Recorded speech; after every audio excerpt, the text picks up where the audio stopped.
I'm just going to get going up on the internet. How do you guys like my look today? I was looking for something. Hi, internet. Happy Tuesday. Happy May 12th. Good to see everybody. I'm going to have a nice conversation today about truth. It's something that a lot of us are really focused on these days and really wanting. Someone had posted that they felt like what humanity needed most right now is just the truth. So I was speaking with a friend last night, and we were talking about truth and how tricky it is, and how ever changing it is. At the same time, how it's not ever changing, because the truth is the truth. It is what it is, and so why is it so hard for us to get our hands on it? So yeah, I'm going to talk a little bit about that today. Made a little bit of a revelation last night in the conversation with my friend, and so I want to share it with you guys today. And how that relates to tea and how that relates to our work is 100% of the work that we do here at Tealet, and what we strive for to provide for the industry, and really not just for the tea industry specifically, but for the world at large, and how we can make not necessarily the truth itself, because that I would never guarantee that that I would always be able to provide. Hi, Allison. Good to see you. Thanks for tuning in. Right, because it's always changing. Your idea of the truth, or what we believe to be is the truth, is something that is constantly changing. So, to guarantee and to verify that you're constantly going to be providing the truth is something quite irresponsible to do. And it's something that we at Tealet say that we provide and strive to provide to our network of tea producers and tea buyers. But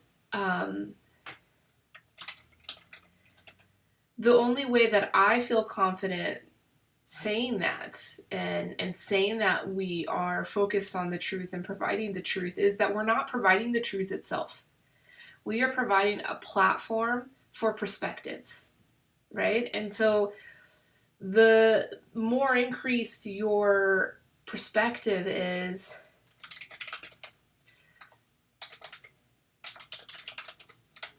the closer we can get to the truth. It's a funny thing, though, because it's like with tea knowledge in general. People always say the more you learn about tea, the more you learn that you know nothing. Same thing could be said about the truth. The more you increase your perspective and the more exposure to the truth that you get, the more you realize, really, I don't know anything here. So it's a very complicated thing. And for those seeking truth, if you're watching this right now and you're identifying with what I'm saying and you're feeling like, yeah, I wish, why is the truth not that hard? So Tommy says that's the whole point of science. Strive for the best understanding possible and abandon old perspective shifting to new ones as better info comes to light. Of course, right? So Tommy, you hit the nail right on the head of what we need to do to increase our capacity for truth. How do we stay focused on that and not married to one perspective of truth that we feel serves us? Because then that would handicap us from continuing the cycle, as you had so eloquently put there, as science. It's a beautiful thing about science. I'm a big fan of science. I'm a scientist myself, so it's like second nature for me to think in that way. But I think that they're understanding somebody or a community of people, or a whole organization of people, understanding their perspective and potentially their commitment to one perspective of truth that they have is part of the bigger picture of truth as well. So this kind of can get you into the spiritual realm, and where this conversation becomes very interesting is when we can merge those two worlds, so the world of science and the world of spirituality, um, and apply it to our seeking of truth. So that's it. So before I get deep into this conversation, and sorry I don't have any industry updates. There's nothing. I've been doing updates almost every day now, and it's all kind of the same story. But the reason why I got inspired to talk about this, not only because of my conversation last night, but because I saw an article about a company in Australia that is going to be applying blockchain, or saying that they're going to apply blockchain technology to provenance between trade of Australia and China. And tea is part of that, as well as other food supply chains. So, the whole idea of provenance is based on truth. And you think of something like the closest thing that we have to an infrastructure in the tea industry that addresses this topic is fair trade. It's like the only verification seal brand that we've learned to trust, that holds some truth that we believe in. But there's a lot of criticism of that system, that it started with a good intention. It started with this intention of providing the truth to the consumer, to the market, but it's kind of spiraled into something that's not really the truth. So, that's it's a difficult thing to think about. Is that good enough? And then with blockchain, so now we're coming along, all these companies, and hi Joe. I'm happy to hear that you're working.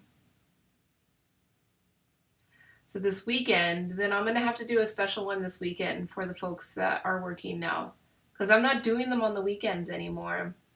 I'm just doing them during the week. And actually, I'm thinking about potentially taking a long weekend this weekend, just because it's been a lot. But yeah, Joe, I miss you. Hi, Ting. Good to see you. I saw those samples. Might be getting to you soon, so that's good news. So Tommy, you asked about Rainforest Alliance. That's another one. Fair trade is like the most powerful one. It's the most well-known one. It's, the one that you see all over the place. So that's why I brought that one up. But it's the same thing.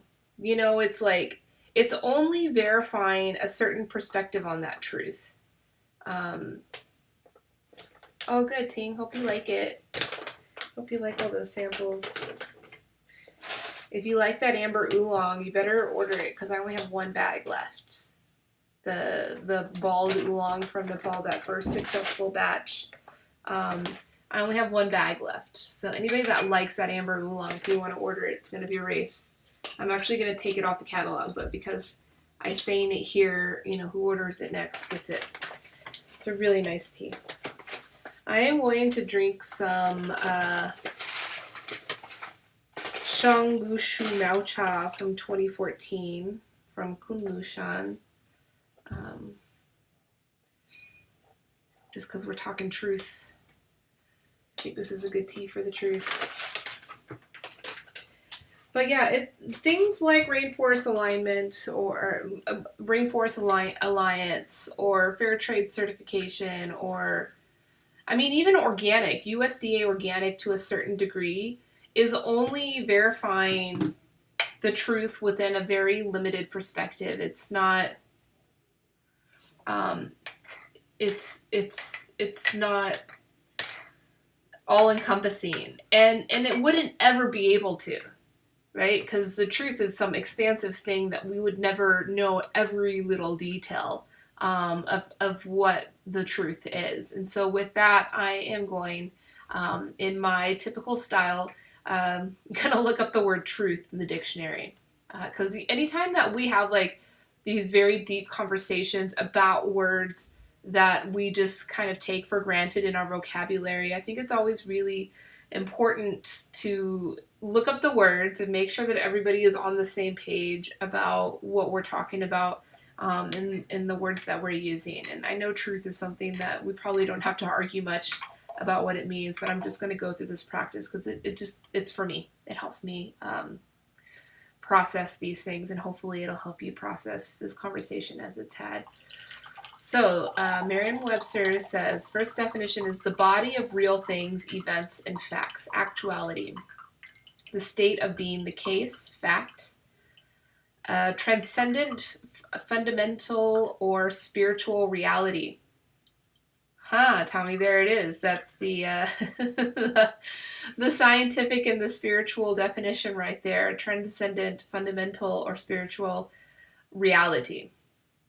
So that reality doesn't always necessarily have to be, made of wood and touchable and something that we can sense. It could be ideas, emotions, energies, things that we can't see, all the things that we usually sum up within some kind of spiritual context. So I think it's really important as we have this conversation to include that side of truth and what we're talking about, because those are powerful things. So the state of someone's emotions, or energies that are non-measurable within an ecosystem that you're speaking of or thinking of, does contribute to the truth, to the actuality.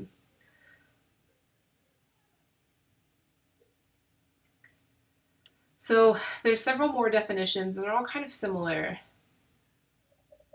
Fidelity to an original or to a standard. Sincerity in action, character, and utterance. That's a nice one. I like that. Relating to truth, an uncertainty thereof, in the immortal words of Jack Nicholson's Joker, who do you trust? Yeah, there you go. Who do you trust? So, for me, you can't trust somebody or something that's definite, even though that's the truth. The truth is the definite thing, as these definitions I say here. But we are only perceivers of the truth. We are not, we are the truth, but we, in our like consciousness and in our reasoning of the truth, we are only perceivers of the truth. So I trust people that understand that and that are flexible and open-minded of increasing that perspective. Because someone that has traveled the world and lived with other cultures and lived in different situations, not just community-based cultural situations, but just different climates and different environmental impacts and different situations, their perspectives have been increased so much that they are actually closer to the truth. And in being closer to the truth, they probably know that they are farther from the truth. But who do you trust? I say, and what I try to embody, because I'm trying to ask all of you to trust me. I'm trying to ask an entire industry to trust my company, and I'm trying to ask an entire world to trust my ideology, that it's not the truth, because it's going to be changing, but that it's the closest to the truth that it can possibly be, which is through perspective, increased perspective, having as much perspectives. And so perspectives are all within each one of us as individuals. So I have my perspective, and if I let my ego take control on that, I would put all the trust in my own perspective and saying, I am responsible for increasing that perspective and sharing that perspective. So, I would become someone that would be constantly writing books and constantly just getting my perspective out there and getting people to follow my specific perspective. And I don't think that's the right thing to do. I do have an interesting perspective. There's flaws to it. I make mistakes. But there are so many other perspectives out there, and if they're all brought together, you can get pretty darn close to this increased perspective that we're talking about. And so, my goal in trying to build your trust and trying to build the world's trust is in increasing that perspective and building a platform, like acting as a platform that allows those perspectives to intermingle, to share information, and to grow together, to get closer to the truth. Some people say that there is no place for that in the business world, in the market, in the consumer world. There's no place for that because the consumer, and I'm not jaded enough to be at this point just yet, but I have a lot of friends, a lot of people that I respect and that I look up to that are jaded, that do believe that the world is not ready for truth, that the world is not ready for increased perspective. I need to stop saying the world's not ready for truth because we're ready for it. Will we ever fully get it? No, never. And to assume that we will is irresponsible. But is the world ready for having their perspectives challenged and having them increased and expanded? That's what people say. The sheeps are not ready for that. And I have a lot more optimism in the world that the consumer, that people are ready for that increased perspective. So with that, I'm going to look up the word perspective. Again, a word I'm sure we don't have to argue the definition of, but just for the practice. So perspective is a mental view or prospect, a visible scene, the interrelation in which a subject or its parts are mentally viewed, the capacity to view things in their true relations or relative importance. All right, so that is kind of overlapping with all the things that I'm talking about. So it's your ability to view, the capacity to view things in their true relations. So even in this definition, it doesn't say your capacity to view the truth. It says the capacity to view things in their true relations. So that's a relative thing. So that's good to know. And if I didn't look up in this dictionary the words, I would have never seen that. But that's pretty powerful. So let's go back to that situation where I let my ego take control, and I said that my perspective.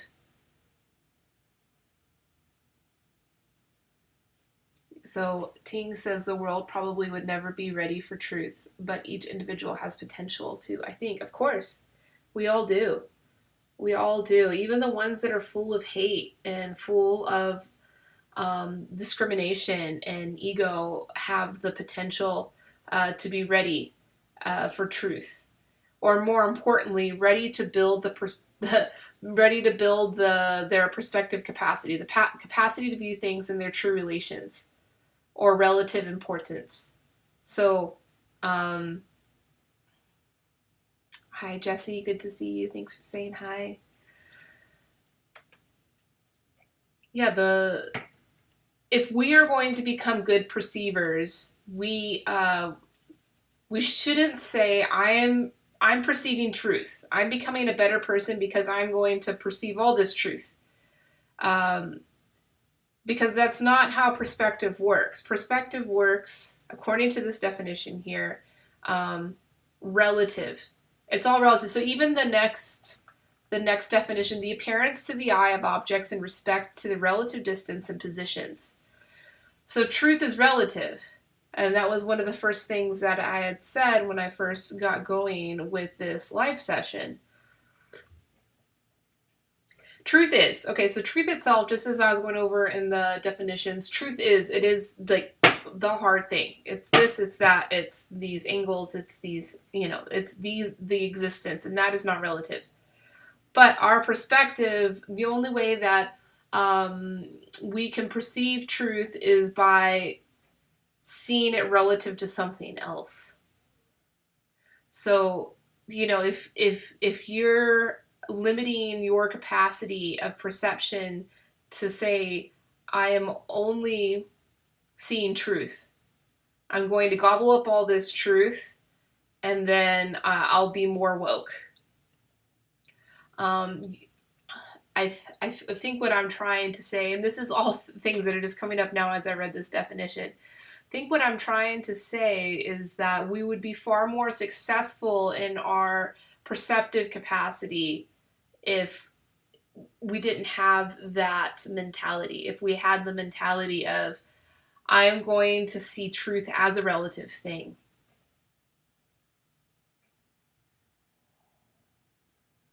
Perception on perspective.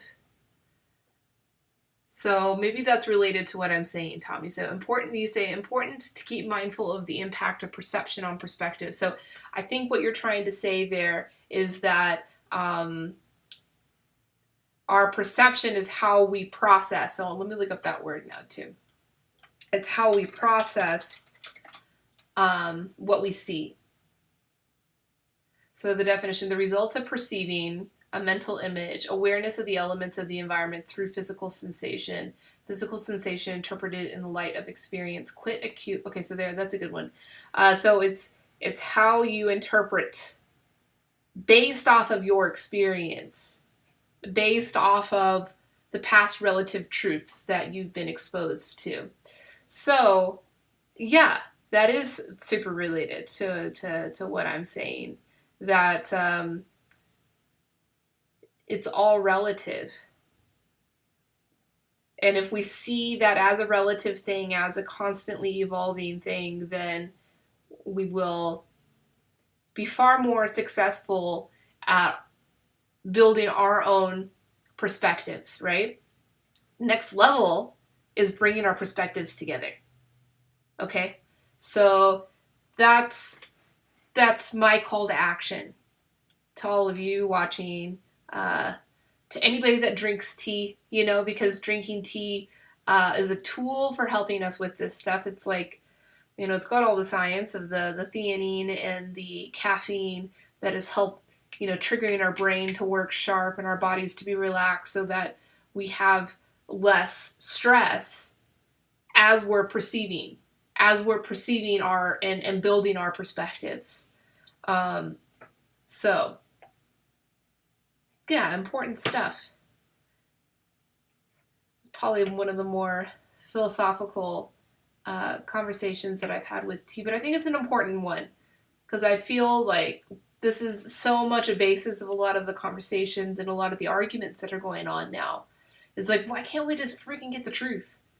The truth should be such a simple thing, like especially in the context of what we're dealing with within this pandemic, because there's so many like very polarized perspectives that are being introduced that conflict with each other, and all of that activity, even if you like consume information that you don't believe in to be truth, consuming that is affecting your perspective, which plays a point in your relative truth. So we have to be cautious with what we consume. I'm not like an anti-media type of person, because I think with some of the negatives that come with social media and come with this like onslaught of information that we get exposed to are a lot of positives.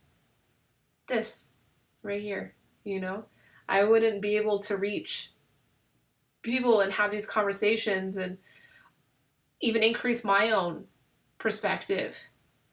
So really all this stuff that I've been saying here is like, I didn't write it down. These are not, they're kind of based off of some points that I think I've had in conversations with friends in the past.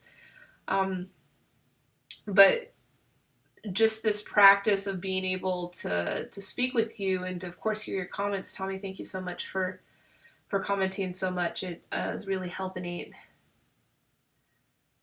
You say how many straws we can grasp of the haystack. Who knows the truth? No one knows the truth on that. The answer to that question. But our best success is going to be approaching that haystack with the greatest perspective capacity as possible, right? And we can use tools for that. You know, it doesn't exclusively have to be just based off of our own capacity that we have to collect data that can help with our perspective. There's nothing wrong with that either. That can be really powerful as well. Ultimately, when it comes to actually processing and making a decision on how we're going to perceive that perspective, and kind of announce in that moment our relative truth that we're going to take from that data or from that experience, that's where the human comes in. That's where our power comes in. How much of the truth do we get to perceive? Yeah, who knows? Yeah, I totally understood your last comment about the needle in the haystack. I totally understood that as this. So rather than like having this attachments to having to consume all the truth, an all or nothing type of a thing. And I used to be victim of this. This was something that, and I still have issues with this. As I've gotten older, I've become a lot more relaxed, and I believe the tea helps. As I've developed a lifestyle of drinking tea has really helped me kind of let go a lot of these attachments that I've had since I was younger. Just, it's all or nothing. Give me all the truth or nothing. You know, it's a difficult thing. It's a slippery slope if you let yourself go in. So you say, case in point, the evolution of dialogue in tea books surrounding the mysteriousness of puer. You know, it's so funny, Tommy. I was actually going to talk about this in the relation to this conversation. I'm thinking, okay, I really want to talk about this. I really want to talk about truth and, you know, increasing perspective and the platform that I've built as Tea Lit in relation to this goal, and how can I apply that to tea? And I thought about that like there's like all these different perspectives on how tea processing goes. And, you know, China in particular, their culture is very different than Western culture. Like, we're very science driven, and we want things to add up, and we want all the shapes to fit into their pegs, and, you know, feel really confident in that. I like that. So I'm speaking of myself as a Westerner. Versus, you know, Chinese culture is very willing to like surrender to some type of mysticism that answers the question. And both points are valid. I think is very important. Something that, like, in the arguments of like people that have read all those different dialogues and tea books around, oh, this is why this happens and that's why that happens, and there's a different folklore to explain different things, and you know, that's led to people in the Western society that need definite answers to things that end up having arguments with each other.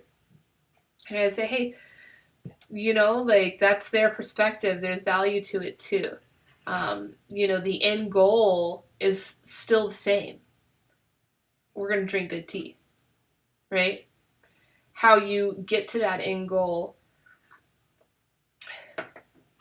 the way that you connect with truth and reach that end goal with the truth, because obviously, like, in order to do something, you have to like be connected to the truth. In order to bake a cake, I'm going to use that as an example. Tea could be the same thing, but for some reason, just baking a cake just came to mind. If you're going to bake a cake, there are certain truths that you need to like uphold to in order for the cake to come out. Either the cake will come out raw, like, let's say when you're preparing the batter, you like skip a few ingredients, or you completely throw the ratios of different ingredients off, and so then the cake is not going to bake right, or you over bake it, or you under bake it. Like those truths. In this case, the truth would be the recipe. Um, Now, you could say that recipe is based off of science, which is true, right? That's food scientist. I used to bake a lot of cakes in that sense, where you had a recipe that was like the number of grams of this, the number of grams of this. You put those together in a bowl and you mix it this many times for this many minutes, and then you pour it into this thing and you bake it at this temperature for this amount of time. Like, okay, so that's like the scientific truth of how to bake a cake. But you could just as valid bake that cake in a ceremonial sense, in a spiritual ceremonial sense, where you're not really understanding the dynamics that are happening between the gluten and the gliadin and the water molecules and the heats, and you're not understanding that, and you don't need to, and you're completely surrendering to some like intentional type of magic that you're putting into your bowl as you're making your cake, and still getting the same results, right? They're both just as valid, and so I think kind of explaining the mystery of Chinese tea processing and the text around there of trying to understand it. And this happened just a few days ago on someone's Instagram that was asking about yellow tea. And some capable tea experts came in and said, "Oh, yellow tea is yellow, and this is the processing." And there was there are Chinese tea specialists, and yellow tea is pretty exclusive to Chinese tea crafts. So, they gave a very valid, knowledgeable, high perspective answer because they've been to these places and they've seen that tea process, and the tea master explained to them as they were doing it. And there was a little bit of magic in the explanation with not a whole lot of science. And that just led to more questions. But thank goodness our friend Eric Scott, who's a tea chemist, he was able to come in and give a more scientific explanation of that magic. I think both perspectives are valuable, and I think, like I said in the beginning, understanding someone else's perspective of their relative truth, if it's magic or if it's science of how they explain something, is part of the relative truth itself. So have patience, have tolerance for someone else's perspective. That's like the first rule, I think. If you want to be a successful truth seeker, and increasing your perspective as much as possible, you first have to be tolerant of other people's perspectives. So Tommy says, don't ask why you do it this way because it's how it's done. Tradition, tradition. Yeah. And that's okay too. It's also okay to ask, I think. I think both viewpoints are valuable. You just have to understand other people's views and have patience for it. And some real magic can come out of that. Real magic. I use that word magic. Maybe I shouldn't use it because it's in the context of what we're talking about. But some powerful increased perspective can happen, where you just feel like this. After a snap, you feel like infinitely wiser. I was like, how did that happen? I didn't read anything, or I didn't travel anywhere and see anything or experience something that increased that intelligence. Where did that come from? And it purely just came from your capacity to understand someone else's perspective, which then started trickling into your own perspective. And I think that's really powerful. And that's the kind of manifestation magic that I want to happen within. Hey Dobra, you're here. It's so funny. Yesterday Someone was talking about you. Maybe that's why you're here now. But someone was talking about Dobra yesterday, um, and I wanted to be corrected on what I had said about you guys, about your brand. And I thought maybe Dobra will pop in here and be able to correct me. I think what I was asking about was the origins of your brand. I had met somebody from Europe years ago when I was in Asia, uh, studying tea. And at that time, you guys, the Dobra brand, the Dobra, franchise, or I'm sorry if I mislabel you as a franchise, but just the idea, the brand of Dobra was like a very, very like, it was a very good brand for sharing tea. This was like 7 years ago. And I had mentioned that, and they said, "Oh, Dober's from Europe, actually, very big brand in Europe." So yeah, I wanted to correct that statement. So relative to what I'm talking about today, I'm talking about truth and how do we acquire truth and how do we trust truth. And this example right here, this truth that I'm asking you to correct for me, or this perspective that I'm asking you to correct. Yeah, from Prague in '93. Okay, cool. Uh, uh, that truth is not based off of some deep research that I did on your brand. Um, but it was based off of like a casual encounter that I had with another human being that like increased my perspective, um, on your brand. And sometimes we have to just rely on that. Sometimes we don't have time to fully research everything, and we have to trust the information that someone else gives to us, even if it's casual information like that. We have to trust it, but then we also have to be flexible for it to be changed and for me to humble myself and ask you to correct me. Right? Again, powerful stuff. See what the pu'er tea does. It gets you talking about all these deep things. That's cool. Prague. How many stores are throughout the world?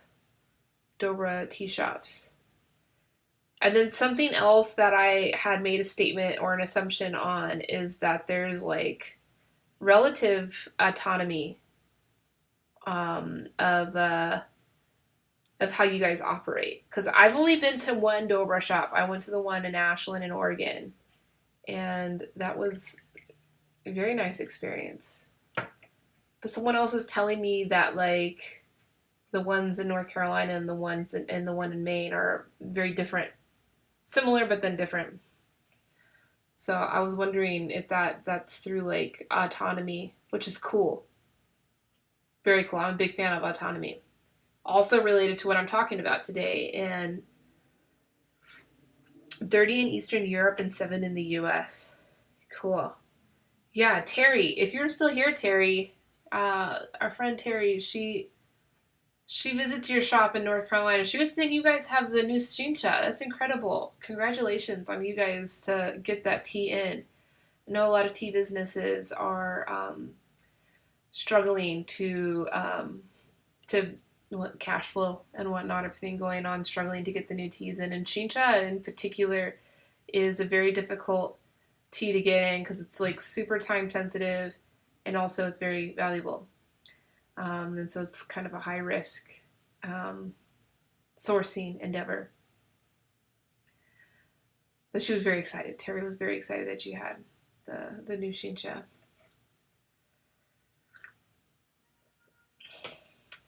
Yeah, Tommy, thank you. Thank you for listening to this, Tommy.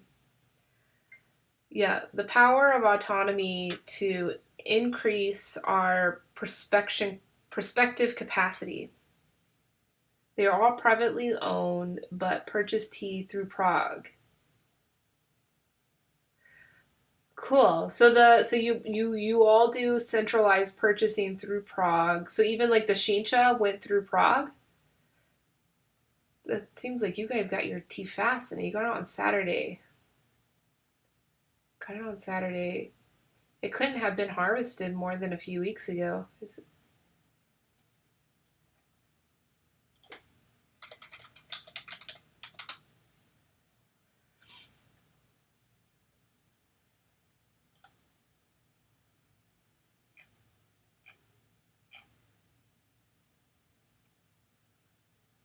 Huh.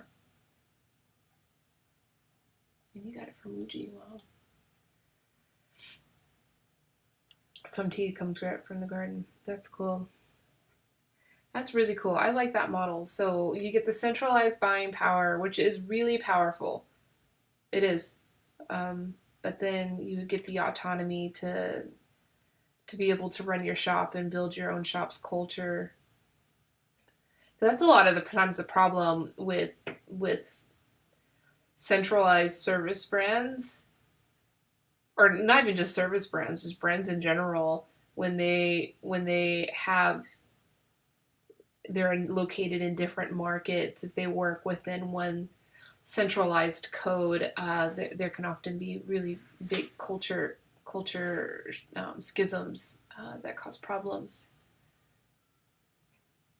All the owners. How many owners are there? So you said there's 30 in Europe and 7 in the US. So there's got to be at least a couple of dozen owners, right? That's exciting. That's cool. Thank you for educating me on all of that, increasing my perspective, getting some inspiration and ideas.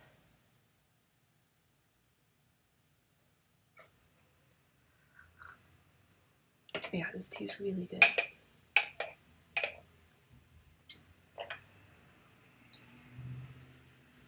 Making me feel good. Not to say I wasn't already feeling good today. This weather in Vegas is just like incredible. And what we're in middle of May, it's never like this. It's like got a nice breeze, so when you're out, it's still a little cool, but then strong sun, which is much needed right now. I can't really see it on Instagram, my black and white face, but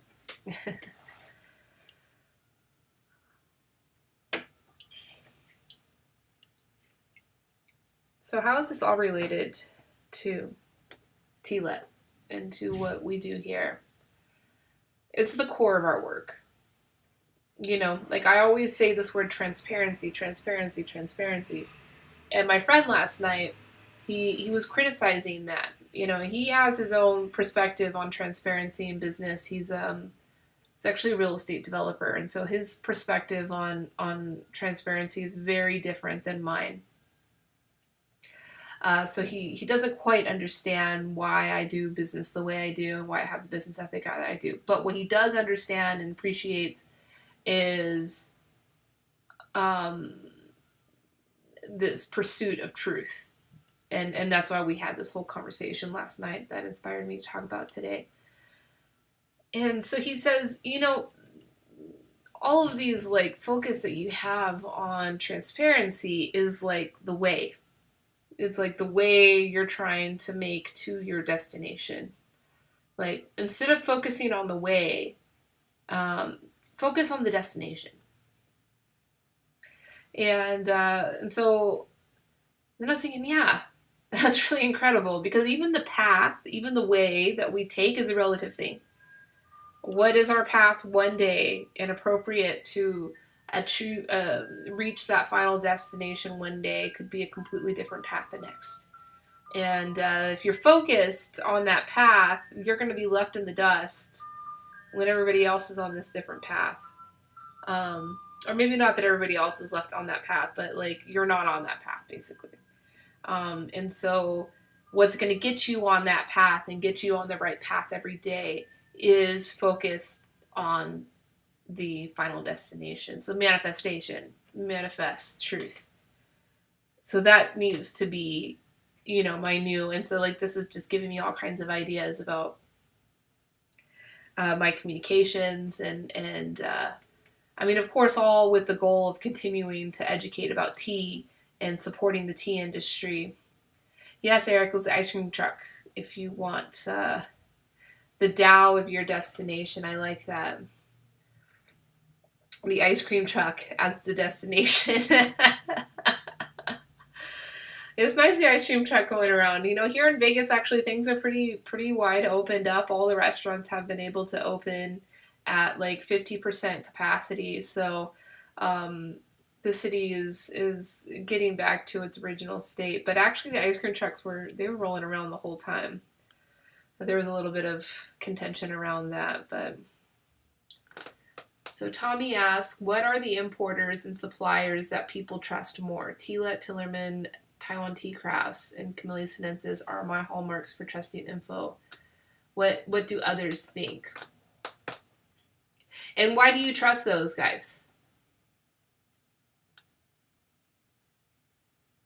So yeah, that's important. Yes, Eric, it's all open.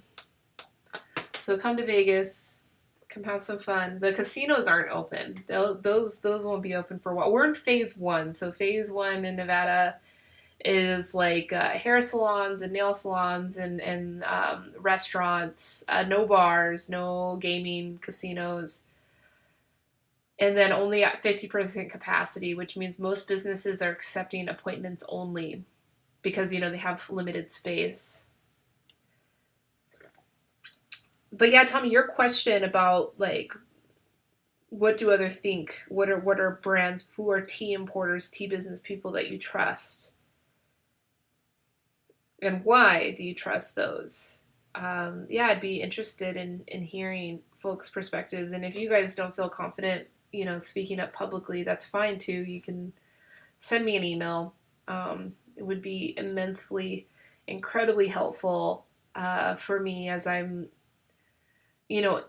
investing my extra time and extra work capacity that I'm not spending on events or on packing orders and whatnot as business has slowed at this time. I want to spend talking about that, because my end goal is not to become the ultimate renowned tea importer, tea expert in the world. No, that's not my goal. And I'd understand if you thought that was my goal, because of all the things that I talk about and the things that I do. But my goal is bringing truth to how business works. At the core of that is even bringing truth to how the world works. But in my travels and in the perspective that I've developed in my experience in life, I've found that it is business. Business is the most powerful man-made institution, even more so than politics and government. Even though politics and government are very powerful and have their place, and oh my goodness, let's bring some truth into that too, please. But I think that by working on the business ethos around the world right now could bring a lot of truth and happiness. And truth is not just like, I want to know if God exists type of a truth, even though it's all connected to that. This is truth of like fair exchanges of value, specifically around people, but also around the environment and all the other factors that affect. I've got a niche not many feel. Yeah, you're right. I do. But Eric, that needs to change because yes, I have a niche for tea, right? And if you think that like my goal is to become this ultimate tea expert, you would think that like, yeah, I'm just gonna like fill this little niche of being this little expert on this one thing. It's like, no, like if I want to become an expert on anything, I want to become an expert of helping people realize the truth, helping people realize fair exchanges of value. Not just with tea, but all types of business. I've just been privileged with being exposed to tea, and I'm taking that privilege and running with it. So I have no problem in studying tea. I've met a lot of incredible friends, and I get to talk a lot about a lot of incredible things, and I get to drink incredible tea. So yes, I'm very grateful for this path that I've been put on. But it's not my only path. Even the food story is not my only a niche of transparency. So yes, okay, so there you go. a niche of transparency, but then like it shouldn't be a niche. It should be like a norm. It should be a mass market thing. That's my goal, is to take it from being a niche of like this QC. Oh, that's cool. This like there's this small company you can get transparency and supply chain on stuff on. That's cool. No, I don't want it to be like that. I want it to be like, here is this world changing technology or ethos, not even technology, because this is going to go beyond just technology. This is a way of thinking, it's a way of transacting with one another, that, I just want to inspire others. Yeah. So I've got to, from here on out, and if you guys want to hold me accountable for that, I want to focus on that destination versus transparency. Because right now, transparency is like the path of right now. And I don't know where that path is going to be 5 years from now, 10 years from now. I just hope that I'm on it. But if I'm like so honed in on building this niche of being transparency, I'm optimistic, Eric. I know it should be a norm, and it will be a norm. I'm optimistic. And Tommy says lots and lots of info. They share shortcomings at times and are open about environmental inputs and worker treatment. Yep. All right. So you're talking about like how do you trust a tea business? I mean, ultimately, it's like, I would think. I mean, and this is what when I trust a vendor of a product that I consume, but I trust somebody that's like willing to admit when they're wrong. Willing to admit, yeah, we talked about this earlier with the Jack Nicholson, with the Joker question, who do you trust? I trust somebody that has that perspective capacity of like not attaching themselves too strongly to one perspective or one interpretation of truth, which could limit you from seeing that truth as it fully develops or evolves.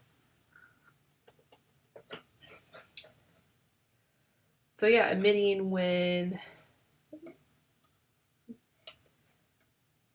So that's why the only condition that I have for farmers to work with us, or not, maybe I shouldn't just say it's farmers, but for producers to utilize our marketplace for selling their products and promoting themselves, is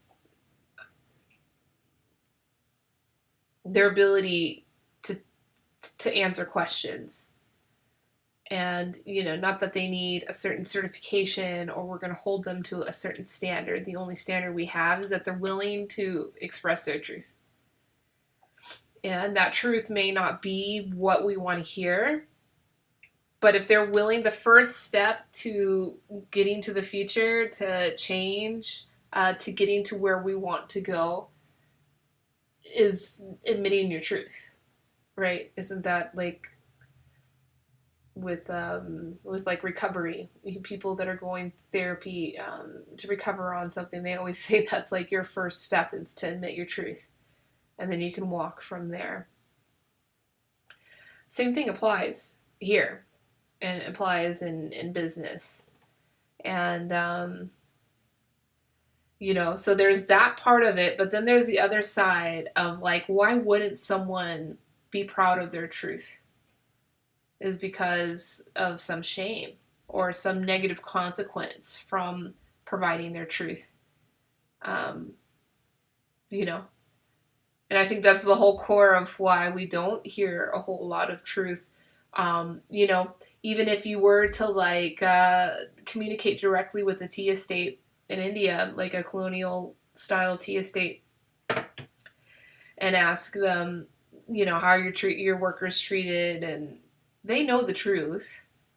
The managers or whatever, they know the truth. They're not going to give you the full truth because they're afraid that their market's going to be affected with that truth. And so the longer that they delay sharing that truth, and not even just sharing it publicly, but like holding it for themselves and sitting on it themselves, the longer until they're going to make the changes that they probably want to make anyway.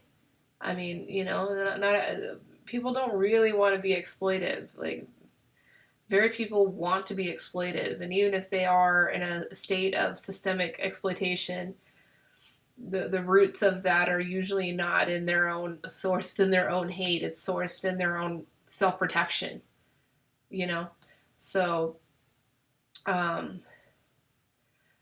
it's almost like we have a responsibility as truth seekers, as truth, collectors and wanting truth. We have a responsibility in holding space for that truth without them feeling potential for shame or potential for negative um, consequences from sharing that truth. And so that's why I think it's really important that, like, when we start survey the farmers, like when a farm first wants to apply to sell products, we put all the questions out there, and I tell them, hey, we're not looking for organic or one thing or another, but we're just looking for your truth, and we're not going to shame you. We'll still sell your product. The only condition we have is that your truth. Hi, Ireland 1000. Good to see you on Twitter, or a Periscope, I should say. Hi.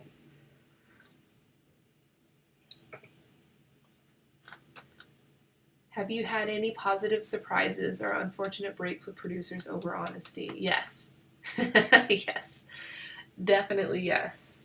That is a hard yes. Some of it's heartbreaking, and it's the same thing. We deal in our personal lives. Even with like a relationship, like a romantic relationship, which is probably like the best example to use here, because a lot of our other relationships in our life, like family relationships, when you start talking about truth and untruth, and there is like an underlying layer of unconditional love that completely changes the situation. But then when you talk about somebody that there's not that layer of unconditional love, you can become more critical and more betrayed and heartbroken. Which even that says a lot right there. If we could approach betrayal with unconditional love, could probably empower us. I say us, I mean myself, because that's something that I deal with. I deal with betrayal. Like, that's my big, why I'm so obsessed with truth is because of betrayal. I don't like to be betrayed. I don't like to be told one thing and build some trust with somebody, and then be told something else that betrays that trust. And there's so many ways that can manifest, but that's the core of it. I know my issue in life is that. So when you're working with somebody and you come to find out that they are not being fully honest or haven't been fully honest, and it happens a lot, because you're talking about business, and business is important. Tell me, I'm about to cut off here on Instagram. I've been on here for an hour, but I appreciate your conversations and your questions. If you want to ask me anything more, you're welcome to email me or message me.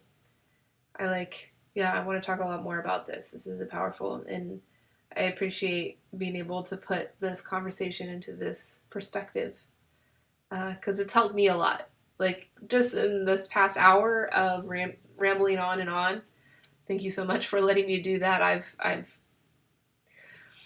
overcome a lot. I've thought a lot.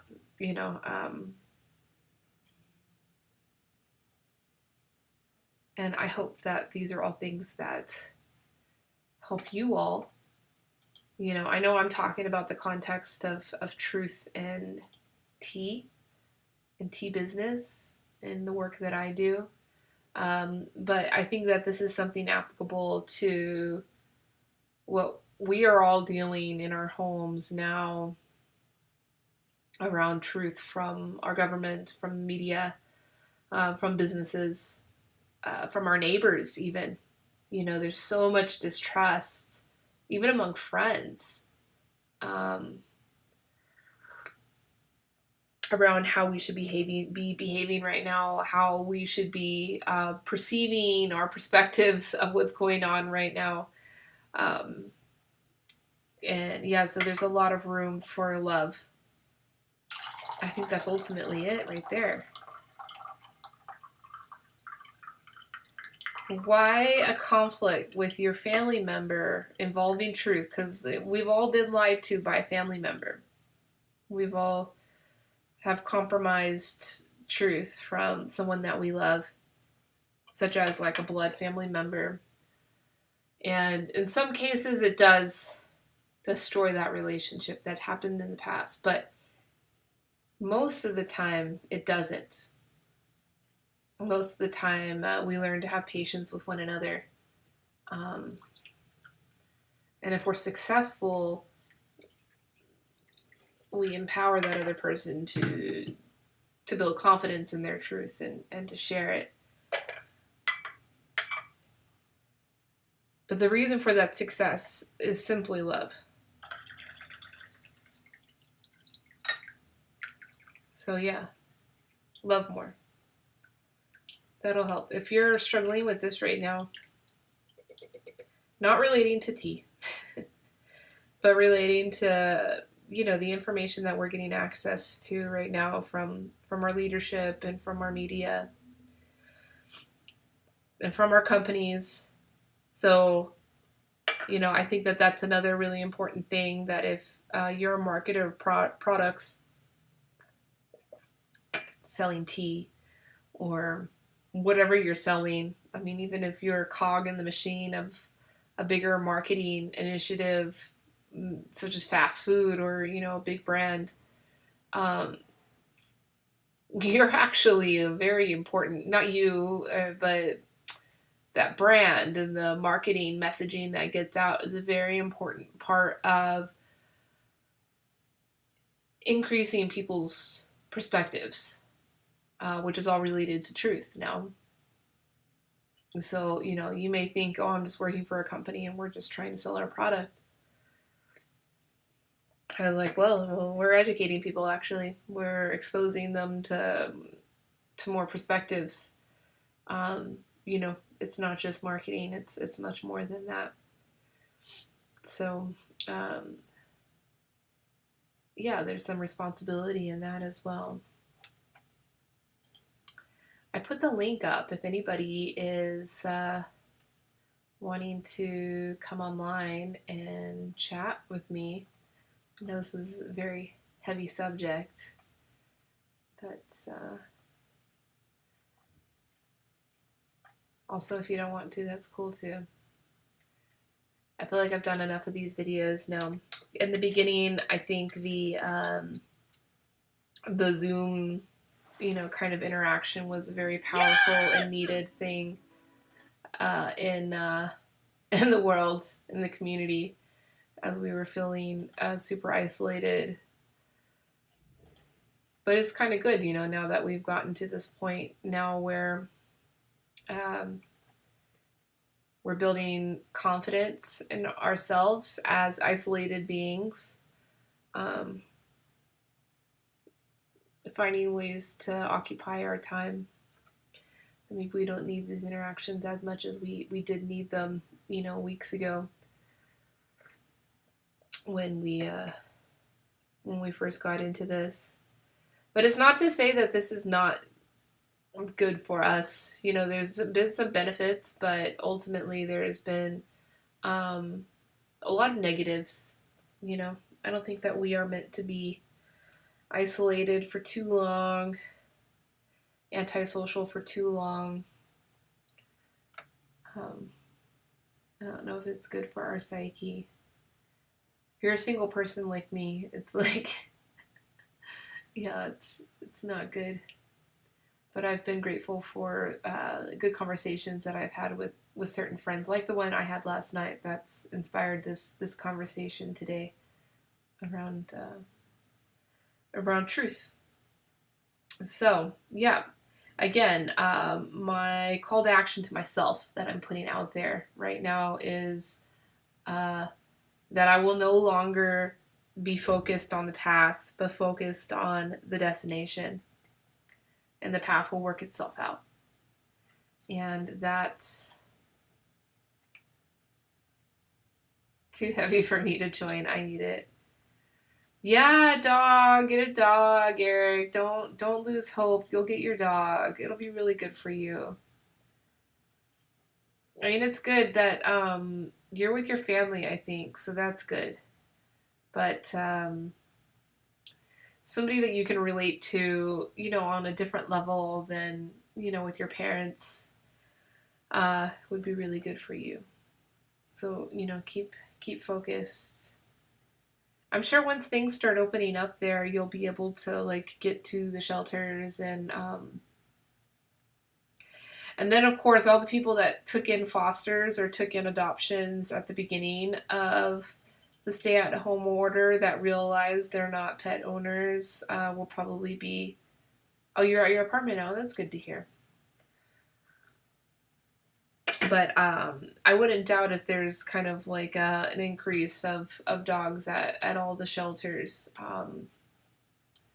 when people start getting out of their houses and realize. Because I know a lot of people took dogs in at the beginning knowing, that they were going to be lonely and that'd be a good idea. And plus, there was also a need for fosters, right? Because if the employees weren't going to be able to go and work, who's going to take care of the dogs? So it was important that a lot of these dogs found homes, but maybe not all of these homes were ready for dogs, and that's okay.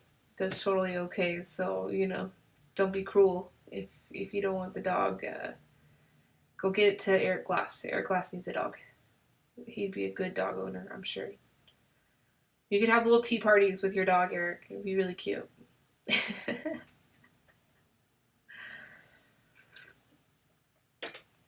Yeah. So yeah, sorry I didn't have too much tea education in my talk today. I just felt inspired to share about that and kind of my new commitment in my brand and in my work. So maybe you'll see me talking a lot less about transparency and more about trust, or not just trust, but perspectives and the importance of first having tolerance of other people's perspectives, which humbles your own perspective. It humbles and empowers your own perspective by doing that. Pretty incredible. So that's why I think that's a good first step in moving forward. And then after that, always wanting to increase not just your own perspective, but I guess it's kind of related to that first rule. So maybe it's just that first rule: tolerance and understanding.